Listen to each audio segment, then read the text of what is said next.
আজকে আমাদের ত্রিপুরাতে সারা ভারতবর্ষের সঙ্গে ন্যাশনাল লোক আদালত আমরা এখানেও আয়োজন করেছি।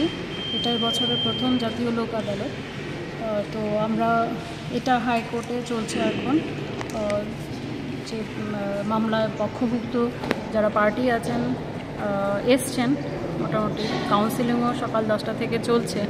আমরা একটা এখন ডিসপোজাল হয়েছে, এনআই অ্যাক্ট চেক বাউন্স কেসগুলো হয় যে একটা হয়েছে, বাকি আরও কাউন্সিলিং চলছে।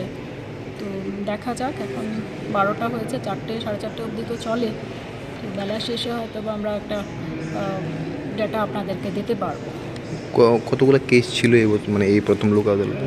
টোটাল আমরা নিয়েছি, হাইকোর্টে নিয়েছি 51, আর নিচের কোর্টগুলিতে সব মিলিয়ে প্রি লিটিগেটিভ এবং পেন্ডিং কেস মিলিয়ে প্রায় 18,000-এর মতো কেস আমরা এবার নিয়েছি। আপনার কি মনে হচ্ছে মানে কীরকম শেষ হতে পারে? কারণ আজকে শিবরাত্রিও, অনেক কোর্টগুলোতে দেখা যাচ্ছে মানে লোক কম, সেই বিষয়টা। সেটা তো অ্যাকচুয়ালি ক্যালেন্ডার যে ফিক্স করা হয়, এটা নালসা ফিক্স করে ক্যালেন্ডার। তো সেটা আমরা সারা ভারতবর্ষের সঙ্গে একই ডেটে আমাদের করার আমরা করতেই হবে। সেখানে শিবরাত্রি অবশ্যই একটু তো এফেক্ট হবে।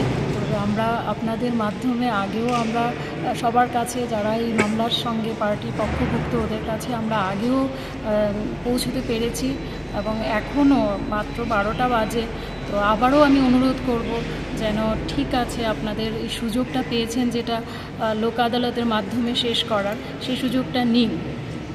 আমি আশা করব আপনারা আসবেন, হয়তো আমাদের ডিসপোজালটা ভালো হবে। এরকম কি মানে পরবর্তী কোনো সময় আবার ডেট দেওয়া যেতে পারে? মানে এই হ্যাঁ, আমরা তো প্রতি বছরে প্রায় নালসা যে ক্যালেন্ডার সেটা আমাদের 4টে করে থাকি। তবে একটা লোক আদালত অনুষ্ঠান করতে গিয়ে আমাদের কতগুলো কোর্ট বেঞ্চ হচ্ছে, কোর্ট বসছে, অনেকগুলো লোক এটার সঙ্গে যুক্ত হয়ে। তো আমরা চাইবো যে যখনই করছি আমরা সেটার মধ্যেই যেন আমাদের সফলতাটা আসে, কারণ অনেকগুলো টাকা ইনভলভ হয়ে থাকে, গভর্নমেন্টের এক্সচেকারেও এটার এফেক্ট পড়ে। তো আমরা চাইবো যখনই আমরা এটা অনুষ্ঠান আয়োজন করেছি আপনারা আসুন, এটার সুবিধাটা নিন। Thank you.